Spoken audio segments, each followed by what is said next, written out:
أعوذ بالله من الشيطان الرجيم بسم الله الرحمن الرحيم الحمد لله رب العالمين بارئ الخلائق أجمعين الحمد لأهله والصلاة على أهله الصلاة والسلام على سيد الأنبياء والمرسلين العبد المؤيد الرسول المسدد المصطفى الأمجد الحبيب الأحمد النبي الأمي المكي المدني السراج المنير الكوكب الدري صاحب الوقار والسكينة المدفون بأرض مدينة سيدنا ونبينا وشفيع ذنوبنا وطبيب قلوبنا وحبيب نفوسنا ومولانا أبي القاسم محمد المصطفى صلى الله عليه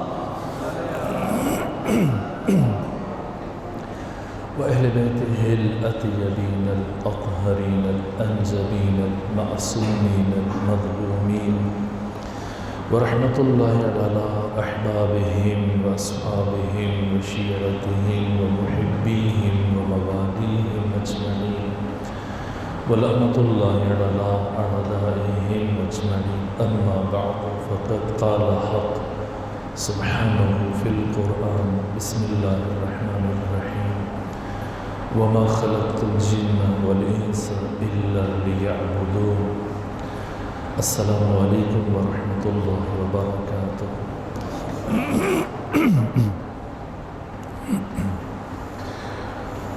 سب سے پہلے دوستوں کی طرف سے ایک سوال ہے، میں اس کا مختصر جواب عرض کر کے آگے بڑھوں۔ اسد اللہ کے شیر مولا کائنات نے تمام اختیارات کے باوجود اپنے دور خلافت میں حق سیدہ سلام اللہ علیہا باغ فدق کیوں حاصل نہ کیا؟ تاکید کی کہ ضرور وضاحت فرمائیے۔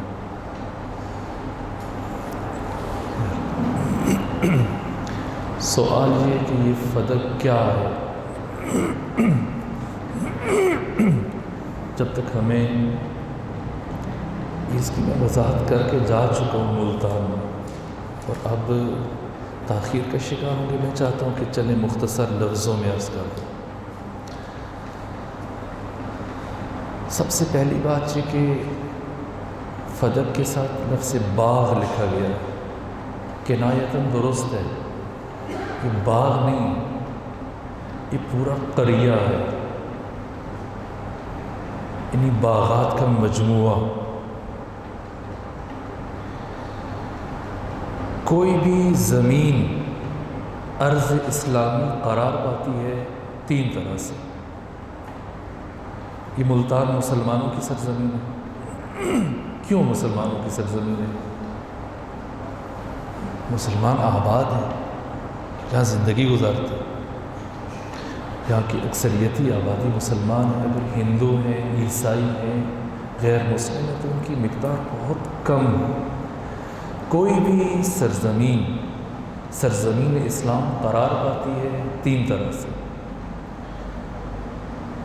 سب سے پہلے اگر وہاں کے رہنے والے لوگ اسلام قبول کر لیں، مثلا امریکہ، ہندوستان سرزمین کفر ہے، یہی امریکہ کی سرزمین اسلام بن سکتی ہے۔ کیسے؟ پہلا طریقہ، وہاں کے رہنے والے مسلمان ہو جائیں۔ دوسرا طریقہ، مسلمان لشکر کشی کریں، مثلا سعودی عرب کا سلطان یا ولی عہد عبداللہ ابن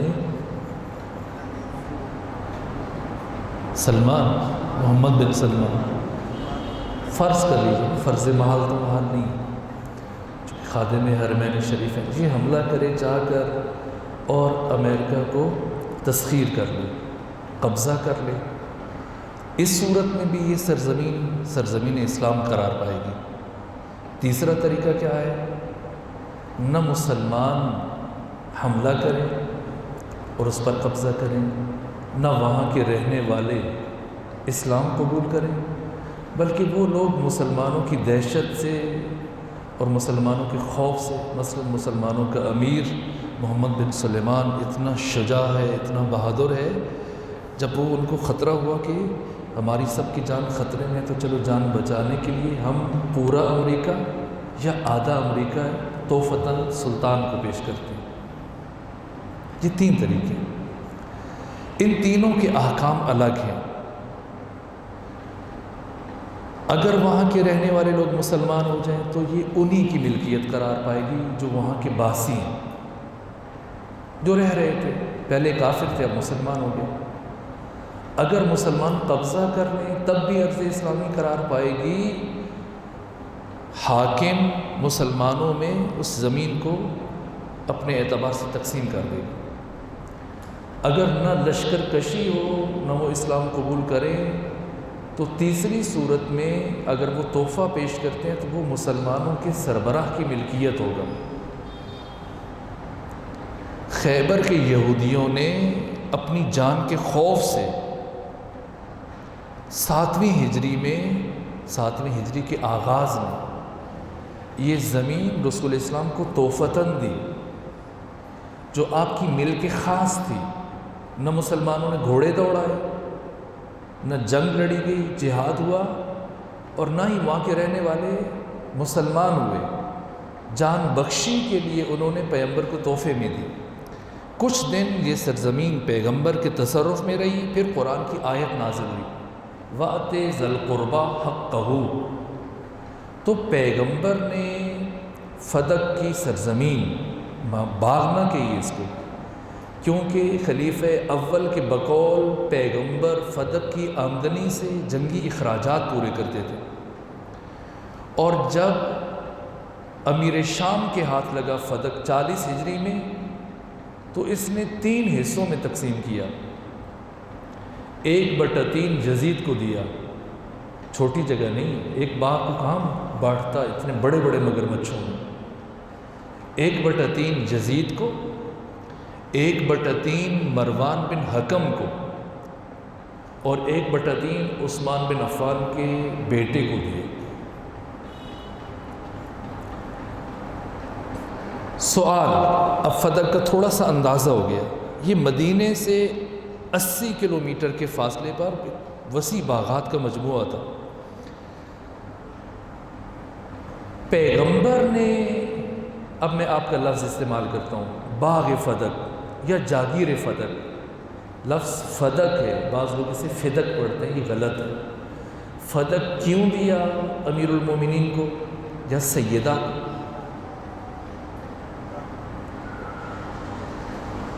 ایک دن علی بن ابی طالب اپنے گھر میں داخل ہوئے، دیکھا کہ سیدہ زہرا بخار کی کیفیت میں، چہرے سے تھکاوٹ عیاں ہے، تھکی ہوئی بخار کی حالت میں چکی پیس رہی ہیں۔ حضرت سے یہ منظر برداشت نہیں ہوا، کہا فاطمہ اب تو ہر مسلمان کے گھر میں کنیزیں ہیں، فتوحات کے نتیجے میں، جنگوں کے نتیجے میں، آپ بھی جا کر رسول اسلام سے خواہش کریں تاکہ وہ آپ کا ہاتھ بٹانے کے لیے ایک کنیز آپ کے لیے۔ خود سیدہ کی خواہش نہیں تھی، ورنہ جب جناب فضہ آئیں، جناب سیدہ کی بارگاہ میں خود چل کے آئیں، آپ کی شخصیت اور کردار اور عظمت اور بزرگی سے متاثر ہو کر، اور سیدہ نے ان کی خدمت کو مشروط طور پر قبول کیا۔ کہ فضہ اس شرط پہ آپ سے خدمت لوں گی اپنے گھر میں کہ ایک دن میں کام کروں گی اور تم آرام کرو گی، اور دوسرے دن تم کام کرو گی اور میں آرام کروں گی۔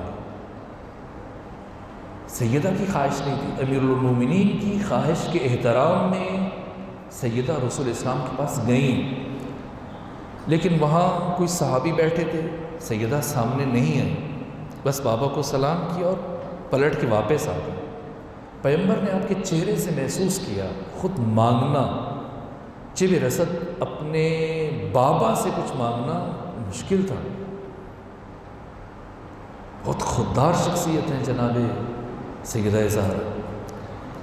خود آپ کی والدہ معظمہ جناب خدیجہ، جنہوں نے اپنی ساری دولت اسلام پر نثار کر دی، وقت آخر کفن کے لیے کپڑا نہیں تھا،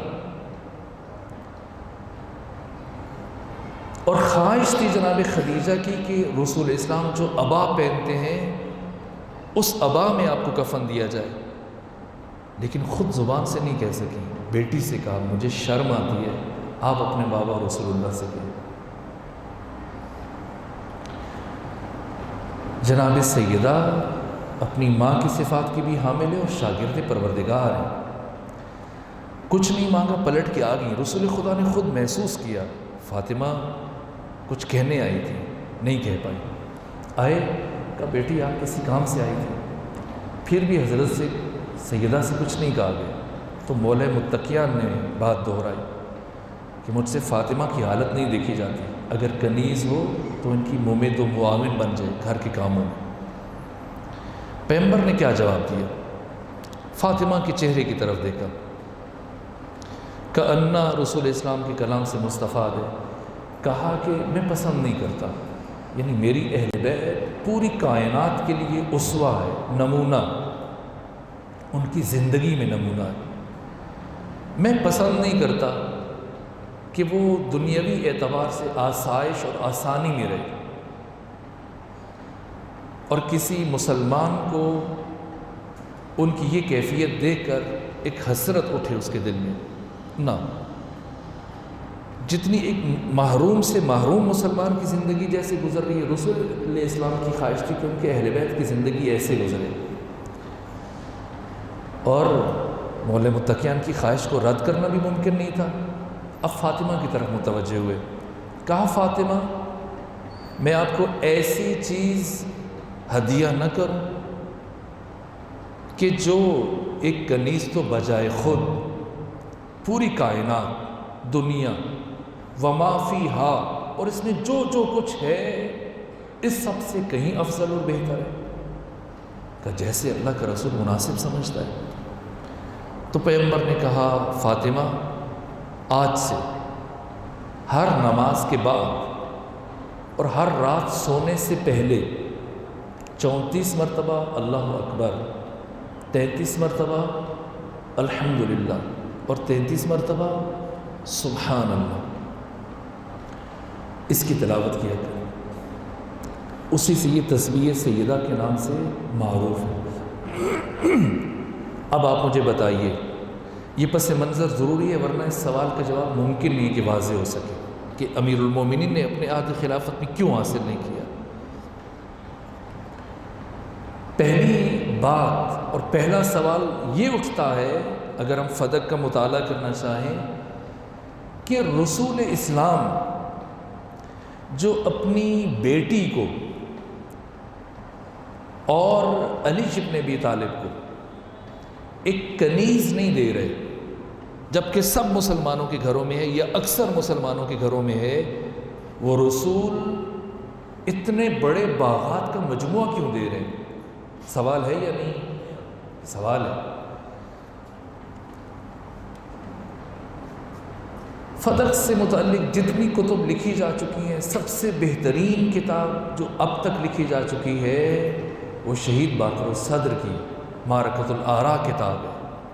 فدق تاریخ کے آئینے میں شہید باقر الصدر غیر معمولی شخصیت ہے، اور انہوں نے یہ کتاب 11 برس کی عمر میں لکھی ہے،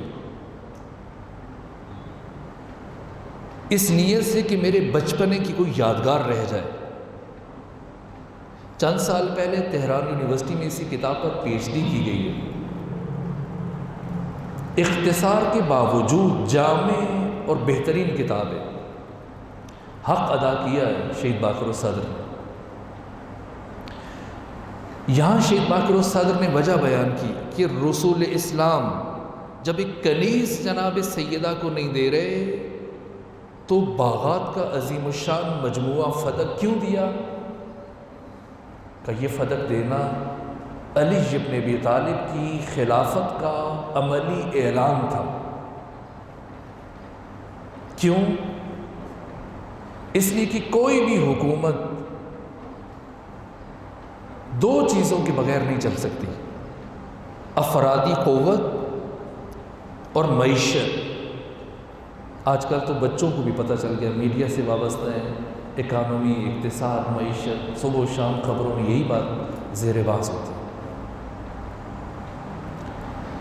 افرادی قوت کے حصول کے لیے ختمی مرتبت نے اپنی زندگی کے سب سے بڑے جلسے کا اہتمام کیا اس دور میں، جبکہ ذرائع ابلاغ نہ ہونے کے برابر تھا۔ کم از کم 1,24,000، ورنہ مورخین کے مطابق اس اجتماع کی تعداد 1.5 لاکھ سے زیادہ تھی۔ 1.5 لاکھ افراد کو جمع کرنا ایک صحرا میں، یہ پیغمبر کی زندگی میں پہلی اور آخری مرتبہ ہوا۔ اس کے بعد پھر کسی خلیفہ کے زمانے میں بھی اتنے مسلمان ایک مقام پر اکٹھے نہیں ہوئے، نہ کسی جنگ میں، نہ عید الفطر کے موقع پر، نہ کسی اور موقع پر۔ اس اجتماع کا مقصد افرادی قوت کا حصول تھا، رائے عامہ ہموار کرنی تھی، سب تک علی ابن ابی طالب کی ولایت، خلافت، امامت اور حکومت کا پیغام پہنچانا تھا۔ یہ ایک کام۔ دوسری چیز جو حکومت چلانے کے لیے ناگزیر ہے وہ معیشت ہے۔ اس لیے پیغمبر نے باغ فدق سیدہ زہرا کو دیا امانتاً، چونکہ بضعۃ منی ہے فاطمہ، تاکہ میرے بعد جیسے ہی علی ابن ابی طالب حکومت سنبھالیں، یہ الہی امانت علی کے سپرد کر دیں۔ بس پہلا سوال روشن ہوا کہ پیغمبر نے فدق جناب فاطمہ کو کیوں دیا؟ شخصی استعمال کے لیے نہیں دیا۔ آپ تاریخ اٹھا کر دیکھ لیجئے، شہید باقر الصدر فرماتے ہیں 4 سال فدق جناب سیدہ کے تصرف میں رہا، جہاں آپ کے سینکڑوں مزارع کام کرتے تھے، لیکن ان 4 سالوں میں فدق کی ایک کھجور چکھنے کے لیے بھی فاطمہ یا فاطمہ کے شوہر یا فاطمہ کے بیٹوں نے استعمال نہیں کی۔ جتنی بھی آمدنی آتی تھی غریبوں میں، مساکین میں، محتاجوں میں تقسیم ہو جاتا تھا۔ پیغمبر نے کیوں دیا؟ حاکم وقت بھی فدق کی اس اہمیت سے آگاہ تھا۔ 2 مجبوریاں تھیں حاکم وقت کے لیے۔ پہلی مجبوری، جتنا بھی مال بیت المال میں پڑا ہوا تھا بنو امیہ کے شر کو دبانے کے لیے، چونکہ وہ چڑھ دوڑے تھے، میں اس کی تفصیلات بیان کر چکا ہوں، اس لیے اشارے دے کے آپ کے سوال کا جواب دے رہا ہوں۔ سردار بنو امیہ ابو سفیان کا منہ بند کرنے کے لیے، جو کہ اس نے کہا تھا میں چھین لوں گا، وہ پہلے علی علیہ السلام کے پاس گیا، وہاں سے جو سنا آپ کے علم میں 5واں خطبہ نہج البلاغہ کا پڑھنے کی سب کچھ اس میں لکھا ہے۔ علی ابن ابی طالب سے نا امید ہو کر جب عبداللہ بن عثمان بن عامر کے پاس آیا، خلیفہ وقت کے پاس، تو اس کے شر سے بچنے کے لیے سارا بیت المال اٹھا کے دے دیا۔ اب بتائیے، ایک طرف مرتدین زکوٰۃ کے ساتھ جنگ کرنی ہے، کیسے جنگ کریں، کہاں سے پیسہ لیں؟ دوسری طرف وظیفہ دینا ہے لوگوں کو، وظیفہ بند کریں گے تو خلافت کو خطرہ ہے، لوگ اٹھ کھڑے ہوں گے۔ کوئی چارہ نہیں تھا حکومت وقت کے پاس سوائے اس کے کہ اب فدق سیدہ سے چھین لے۔ یہ ایک وجہ۔ دوسری وجہ، کسی طرح کھینچ تان کی گزارا کر لیتے، چونکہ شہید صدر کہتے ہیں کہ حاکم وقت کو بھی پتا تھا کہ یہ کتنا بڑا رسک ہے، فدق سیدہ سے چھیننا کوئی معمولی بات نہیں ہے، اتنا بڑا رسک ہے کہ حاکم وقت کی حکومت بھی جا سکتی تھی، لیکن اس نے یہ رسک مول لیا۔ پہلی وجہ عرض کی۔ دوسری وجہ، حاکم وقت کو یہ خدشہ تھا کہ کہیں علی فدق کے ذریعے سے افرادی قوت میں اضافہ کر کے حکومت کے خلاف قیام نہ کریں۔ لوگوں کو وظیفے دیں، ان کی مالی مدد کر کے ساتھ ملائیں، خوف تھا۔ اسی لیے پہلے مرحلے میں فدق لے لیا گیا، لیکن جیسی خلافت تمام تاریخیں اٹھائیے، ابن خلدون، طبری، مروج الذہب، استیاب، جو آپ کے مد نظر ہے، طبقات ابن سعد اٹھا لیجیے، یعقوبی، سب نے لکھا ہے، سب کا اتفاق ہے کہ پہلے خلیفہ کی موت کے بعد جب خلافت خلیفہ ثانی تک پہنچی تو اس نے جو کام سب سے پہلے کی، فدق سیدہ زہرا کو واپس کیا۔ کیوں؟ اب ضرورت نہیں رہی تھی۔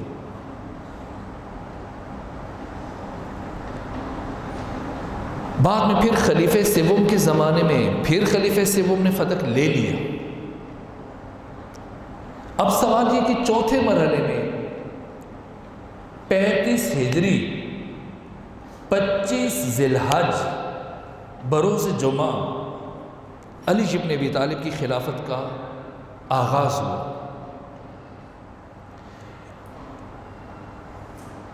18 ذی الحج 35 ہجری بروز جمعہ تیسرے خلیفہ کا قتل ہوا۔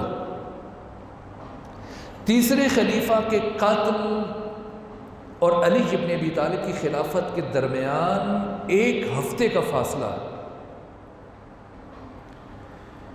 اس ہفتے میں مسلمان سر پیٹتے رہے، اصرار کرتے رہے، علی کے گھر کے چکر کاٹتے رہے، آپ خلافت سنبھالیے۔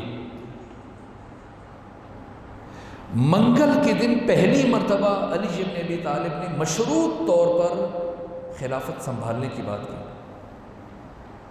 کہ اگر میں نے حکومت سنبھالی تو میں کسی کی مرضی پہ نہیں چلوں گا، جو بہتر سمجھوں گا وہ انجام دوں گا۔ یہاں تک کہ منگل، بدھ، جمعرات کا دن گزرا اور جمعے کا دن آیا، اور جمعے کے دن اپنے صدارتی خطبہ میں علی ابن ابی طالب نے اعلان کیا۔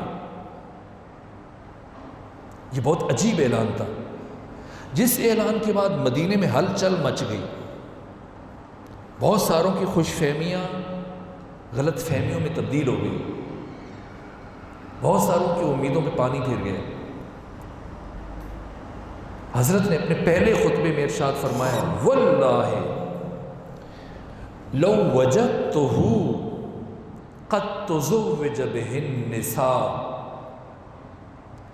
او ملک بہ الاماء لرددتہ۔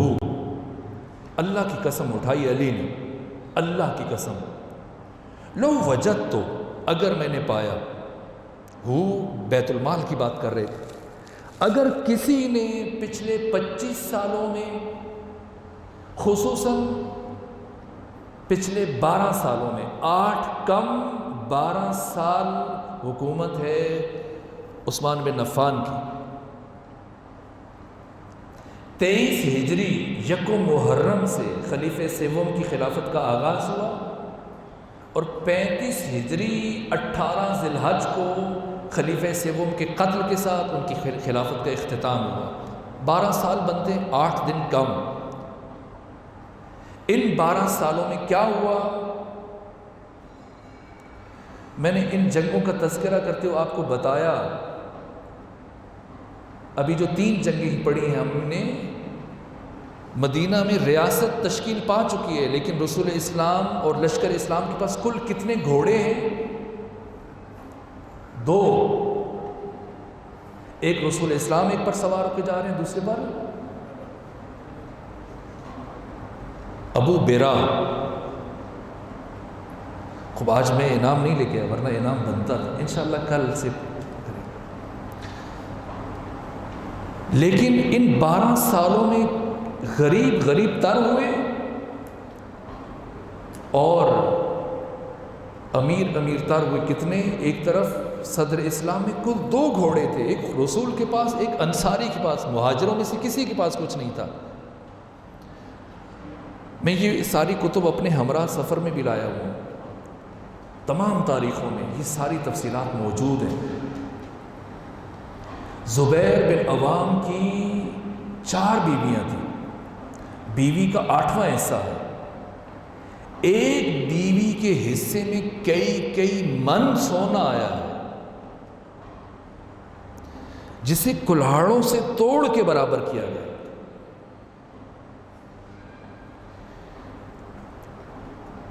کئی ہزار اونٹ، ہزاروں گھوڑے، جائیدادیں، باغات، ہر شہر میں الگ ایک محل تعمیر تھا۔ سعد بن ابی وقاص بھی مستثنیٰ نہیں تھے۔ عقیق میں ان کا عالی شان محل، مصر میں، دیگر کئی شہروں میں، کوفہ میں، مدینہ میں زبیر بن عوام کے بہترین گھر۔ باقی افراد، ان 12 سالوں میں یہ جو کچھ ہوا، بیت المال کو مال البیت بنا دیا گیا۔ یہ تعبیر درک کریں گے؟ یہ لطیف تعبیر ہے، اگر ذہن نشین کر لیں تو اچھا ہے۔ خلاصہ، بیت المال کو مال البیت بنا دیا گیا۔ لیکن جب علی آئے، پہلا اعلان، وہ بھی صدارتی خطبے میں، حضرت نے تقریر فرمائی کہ اللہ کی قسم اگر میں نے دیکھا قد تزوج بہن نساء، یہ جو مجھے محل نظر آ رہے ہیں ہزاروں کی تعداد میں، یہ مویشی، گھوڑے، اونٹ، سونا، یہ جائیدادیں، یہ تو میں لوں گا، یہ تو میں لوں گا۔ جو میں بات کر رہا ہوں، قد تزوج بہن نساء،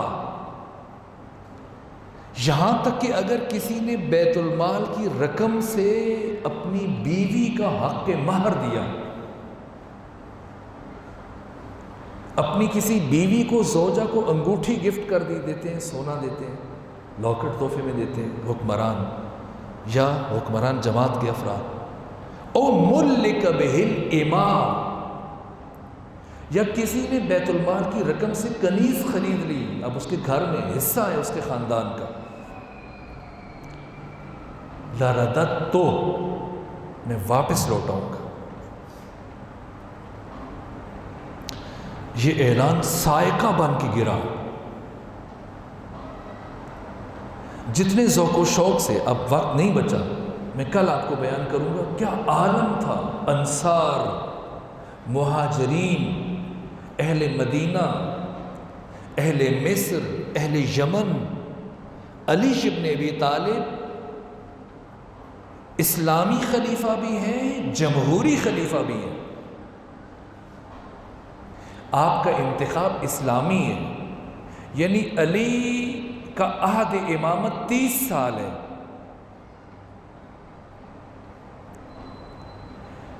تیس سالوں میں ایک منصب جو ایک لمحے کے لیے بھی علی سے الگ نہیں ہوا، وہ خلافت الہیہ ہے، اور 5 سال علی خلیفۃ المسلمین رہے، یعنی دونوں منصب ایک ساتھ آ گئے۔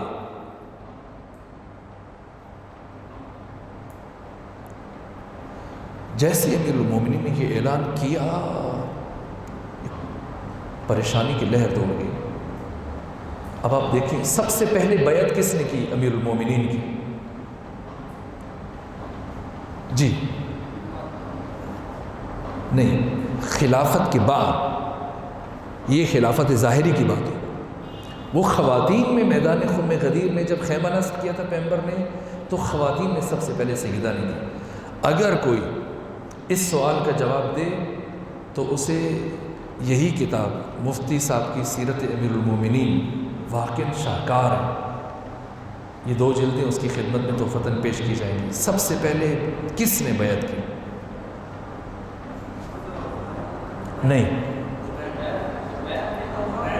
اب بات منتشر ہو گئی، اب مختلف آوازیں اٹھی، اذا تعارض تساقط رد الی الاصل، جب رائے ان میں تعارض آئے تو آپس میں ٹکرا کے ساکت ہو جاتی ہیں اور چیز اپنے اصل کی طرف لوٹ جاتی ہے۔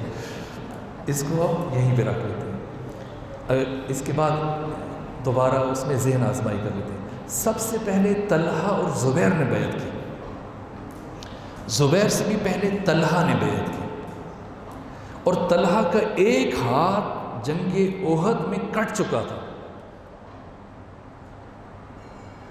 یہاں تک کہ اگر آپ ایک صلوات پڑھیں اور مجھے مل جائے تو میں عرض کروں،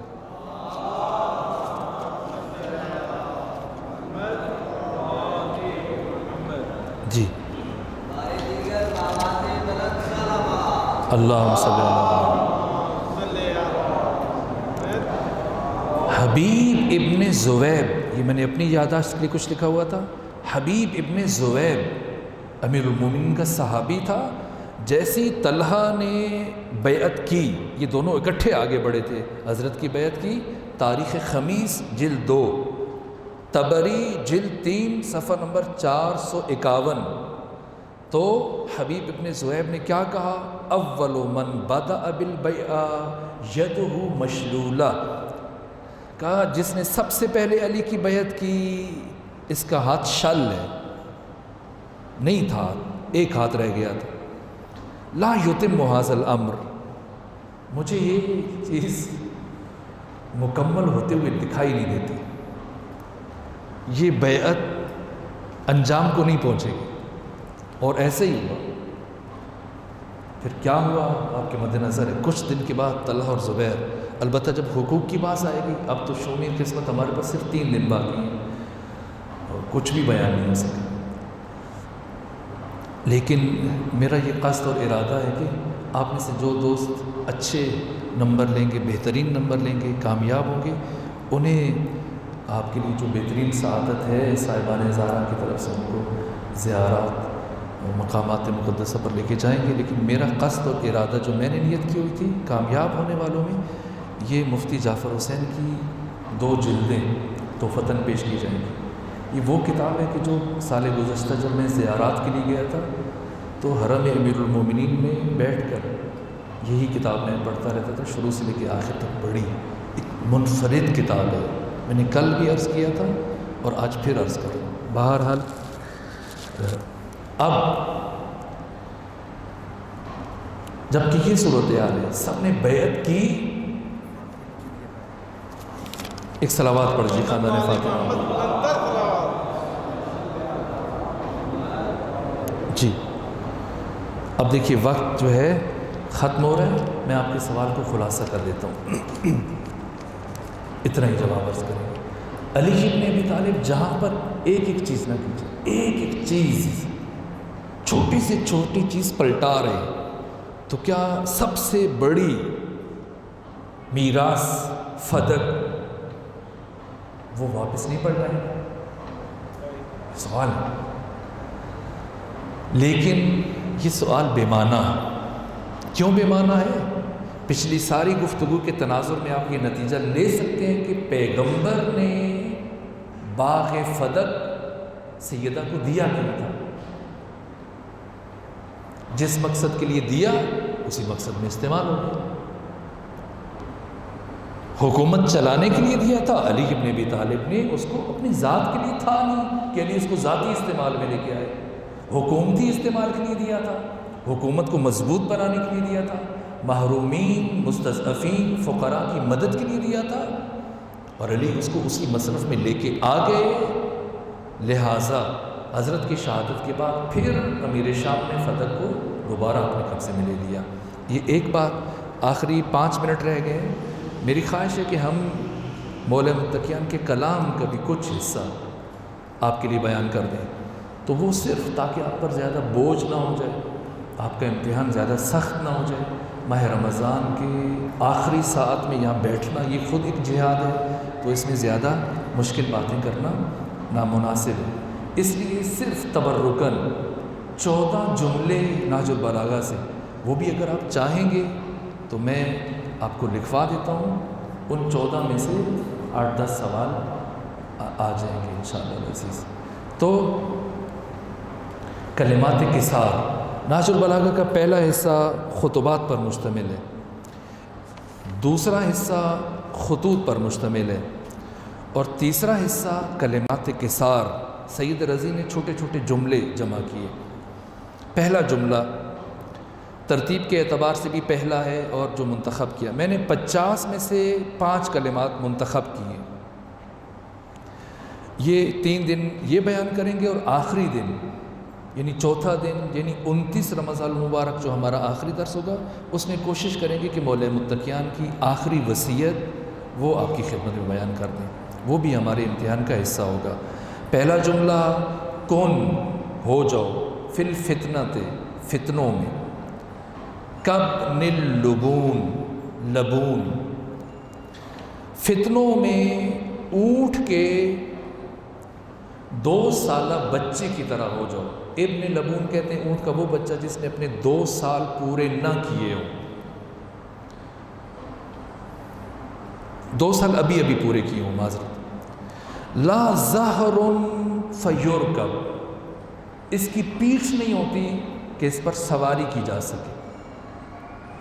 ولا زرع فیحلب، اس کے تھن نہیں ہوتے کہ دودھ دوہا جا سکے. علی فرماتے ہیں فتنوں میں اونٹ کے 2 سالہ، اونٹنی لبون چونکہ وہ دودھ دے رہی ہوتی ہے، ایک بچے کے بعد دوسرا بچہ دے رہی ہوتی ہے، اس لیے لبون کہا جاتا ہے. یہ ابن لبون یعنی اس کے 2 سال پورے ہوئے. اونٹنی کے 2 سالہ بچے کی طرح ہو جاؤ کہ نہ اس پر سوار ہوا جا سکتا ہے نہ اس کا دودھ دوہا جا سکتا ہے. یعنی فتنوں میں جب فضول قسم کی بحثیں چل رہی ہیں، جب فضول قسم کے مناظرے چل رہے ہیں، واٹس ایپ پر، فیس بک پر لا یعنی ابحاث جن کا نتیجہ سوائے وقت کے ضیاع کے کچھ نہیں، جن میں نہ علم ہے نہ معرفت ہے نہ بصیرت ہے نہ آگاہی ہے نہ شعور ہے، بحث برائے بحث. جیسے آج کل مختلف ٹی وی چینلز یہ شیطنت کرتے ہیں، مسلمانوں کو الجھانے کے لیے غیر ذمہ دار افراد کو لے کے آئیں گے، ان سے لایانی باتوں میں الجھائیں گے جن کا ان سے کوئی تعلق نہیں. ان حالات میں ہم کیا کریں؟ کس فریق کا حصہ بنیں؟ علی فرماتے کسی کا بھی حصہ نہ بنو، ابن لبون بن جاؤ. لوگ تمہیں جب بھی کوئی بات میں گھسیٹنا چاہیں تو تم ایسا رویہ اختیار کرو کہ وہ تمہیں ناکارہ خیال کریں. نہ سواری کی جا سکتی ہے نہ دودھ دوہا جا سکتا ہے، یعنی چھوڑو اس کو، یہ تو ربڑ کا ستون ہے، رہنے دو اس کو. یہ پہلا جملہ. لیکن اگر حق اور باطل کا مارکا ہو تو حق اور باطل کے مارکے میں بے طرفی ایسا ظلم ہے جو ناقابل معافی ہے. جمل، نہروان، صفین، یہ فتنے نہیں، یہ حق و باطل کے مارکے ہیں. لیکن ہماری زندگیوں میں فتنے بہت زیادہ ہیں. اس میں ہمارا کردار امام صادق والا ہونا چاہیے کہ بنو عباس اور بنو امیہ جب آپس میں الجھے ہوئے تھے تو اس اثر سے حضرت نے فائدہ اٹھایا اور علم کو فروغ دیا. ہمارا کردار بھی علی ابن ابی طالب اور ان کے مکتب کا شاگرد ہونے کی حیثیت سے یہی ہونا چاہیے کہ ہم اقدار کو اور علمی قدروں کو فروغ دیں. دوسرا جملہ لکھ لیجیے، اس کا نمبر 3 ہے نہج البلاغہ میں، آپ خود دیکھ لیجیے گا، میں پڑھتا ہوں. البخل آرن، بخل کنجوسی. کنجوسی کے اوپر حضرت کے 10 سے زیادہ جملے ہیں کلمات کثار میں، یعنی اس کا مطلب ہے کہ حضرت کو یہ صفت انتہائی ناپسند ہے. بخل ننگو آر ہے. والجبن منقصہ، البتہ ان کی وضاحت ہونی چاہیے لیکن گنجائش نہیں ہے. اور بزدلی نقص اور عیب ہے. والفقر یخرس الفتن عن حجتہ، اور تندستی، فقر مرد زیرک و دانا کی زبان کو دلائل کی قوت سے عاجز بنا دیتی ہے. انسان کی قدر ہے علم سے اور علم کی قدر ہے مال سے.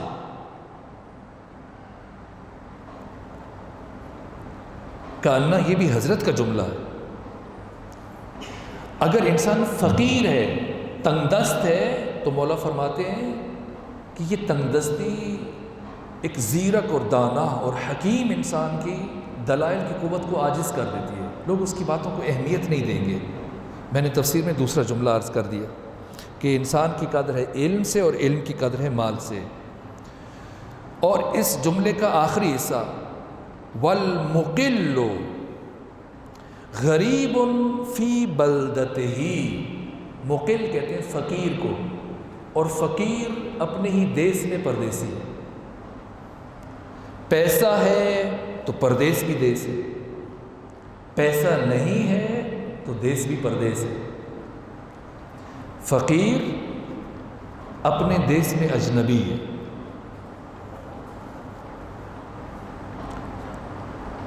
تیسرا جملہ بہت خوبصورت جملہ ہے، نوٹ کر لیجئے، یا پھر یہاں نہج البلاغہ کی ترتیب کے اعتبار سے جن کے گھروں میں، یقیناً سب گھروں میں، چھٹا جملہ صدر العاقل صندوق سرہ، بہت خوبصورت تشبیہ، اور عربی متن کے بغیر آپ پڑھیں گے تو اس کی وہ لذت حاصل نہیں کر سکتے، خواہ ترجمہ کتنا ہی اچھا کیوں نہ ہو۔ صدر العاقل صندوق سرہ، کیا تشبیہ دی حضرت نے، عاقل کا سینہ اس کے رازوں کا صندوق ہوتا ہے۔ ظاہراً مجھے لگتا ہے مفتی صاحب نے اس کا ترجمہ کیا عاقل کا سینہ اس کے بھیدوں کا مخزن ہوتا ہے، لیکن میں بالکل لفظی ترجمہ کر رہا ہوں۔ عاقل کا سینہ اس کے اسرار کا، اس کے رازوں کا، اس کے بھیدوں کا صندوق ہوتا ہے۔ والبشاشۃ حبالۃ المودہ، اور کشادہ روئی، بشاشت، کھلے چہرے کے ساتھ کسی سے ملنا، یہ دوستی اور محبت کا پھندا ہے کہ اس سے بچ کے کوئی نہیں جاتا، وہ دوست بنے گا۔ اگر آپ خلیق ہیں، ملنسار ہیں، کشادہ رو ہیں، یہ آپ کے دوستوں کی تعداد میں اضافہ کرے گی۔ یہ چیز پھندا یعنی ان کو نہیں کہیں جانے نہیں دے گی، آپ کا دوست بنائے گی۔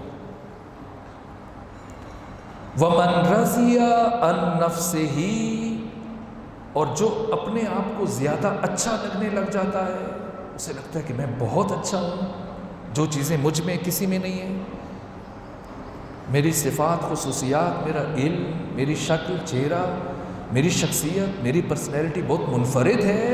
علی فرماتے ہیں کثر الساخط علیہ، پھر وہ سب کو، بہت ساروں کو ناپسند ہو جاتا ہے، جو اپنے آپ کو زیادہ پسند کرتا ہے۔ آگے آ جائیے، چوتھا جملہ 45 نمبر جملہ ہے۔ علی فرماتے ہیں لو ضربت خیشوم المؤمن بسیفی، اگر میں اپنی تلوار سے مومن کے ناک کو مارنا شروع کر دوں، یعنی ناک بھی بہت انسلٹ ہے نا کسی کی، ویسے پٹائی کرنا اور ہے، تلوار کی نوک سے اس کے ناک کو آپ مارتے رہیں، اس حد تک اگر میں اپنے مومن کو اپنی تلوار سے اس کی ناک پر مارنا شروع کر دوں، ماروں، ہاذا اشارہ کہ اس تلوار سے، اللہ ان یبغضنی، اس لیے ماروں کہ وہ مجھ سے دشمنی کرے، مجھ سے بغض کرے، ما ابغضنی، وہ کبھی مجھ سے دشمنی نہیں کرے۔ کتنا ناز ہے آپ پر، آپ کے امام کو، کتنا مان ہے۔ علی جانتے ہیں ان کا شیعہ، ان کا عاشق، ان کا محب، یہاں تک کہ اس کی تلوار، اس کی ناک پہ تلوار مارے اور تلواروں سے مارتے رہے کہ وہ بغض رکھے، بغض نہیں رکھے گا۔ اور وَلَوْ سَبَبْتُ الدُّنْيَا بِجَمَّاتِهَا عَلَى الْمُنَافِقِ، اور اگر میں منافق کے سامنے ساری دنیا اور دنیا کی ساری نعمتیں اس کے سامنے ڈھیر لگا دوں، اللہ ان یحبنی، کہ وہ مجھ سے محبت کرے، ما احبنی، وہ مجھ سے محبت نہیں کرے گا۔ یہ بہت بڑی بات ہے، اس لیے کوشش بھی نہیں کرنی چاہیے۔ یہ علی نے دعویٰ کیا۔ اب علی کے دل میں رسول اللہ کا احترام کہ اپنے دعویٰ پر جو دلیل لے کے آ رہے ہیں، ورنہ یہاں پر رک جاتے، لیکن علی نے اپنے دعویٰ پر دلیل دی۔ کیا؟ وَذَلِكَ، اور یہ جو میں نے کہا، أَنَّهُ، بتحقیق یہ، قضیہ، فیصلہ ہے، کس کا؟ فَانْقَضَى عَلَى لِسَانِ النَّبِي، یہ فیصلہ نبی کی زبان سے ہو گیا۔ جو فیصلہ میں نے دیا یہ میرا فیصلہ نہیں ہے، یہ محمد الرسول اللہ نے اپنی زبان سے دیا صلی اللہ علیہ وآلہ وسلم۔ انہ قال یا علی، اے علی، لا یبغضک مؤمن، مومن کبھی آپ سے دشمنی نہیں کرے گا، ولا یحبک منافق، اور منافق کبھی آپ سے محبت نہیں کرے گا۔ آخری جملہ بہت خوبصورت جملہ، آپ تنہائیوں میں خود اس کا مطالعہ کیجیے گا، اس کی لذت سے آشنا ہوئیے گا۔ 48 نمبر ہے یہاں پر ہمارا 5واں جملہ، الظفر بالحزم۔ ہمارے دوست ظفر جو پچھلے دونوں سال کلاسوں میں آتے رہے، اس دفعہ نہیں آ رہے۔ الظفر بالحزم، کامیابی دور اندیشی کے ساتھ وابستہ ہے۔ والحزم باجالۃ الرائے، اور دور اندیشی فکر و تدبر کو کام میں لانے سے آتی ہے۔ والرأی بالتحسین الاسرار، اور فکر و تدبر بھیدوں کو چھپانے سے آتا ہے۔ یہ میں نے اس ترتیب سے پڑھا۔ اب علی علیہ السلام کے جملے کو نیچے سے اوپر کی طرف لے جائیے۔ اگر آپ بھیدوں کو چھپائیں گے، اپنے راز دل میں رکھیں گے، تو آپ میں فکر اور تدبر کی صلاحیت بڑھے گی۔ جب فکر اور تدبر کی صلاحیت بڑھے گی تو نتیجے میں آپ کے اندر دور اندیشی پیدا ہوگی، اور جب دور اندیشی آ جائے گی تو یہ آپ کی کامیابی کی ضمانت ہے، پھر آپ کو نقصان نہیں ہوگا۔ اسی ضمن میں پیغمبر اسلام کی بھی حدیث ہے، استعینوا علی حوائجکم بالکتمان، یہ بھی آپ کے امتحان کا حصہ بن سکتی ہے کہ اپنے امور کی تکمیل میں رازداری سے مدد حاصل کرو، اپنے کاموں کو مکمل کرنے کے لیے رازداری سے مدد حاصل کرو۔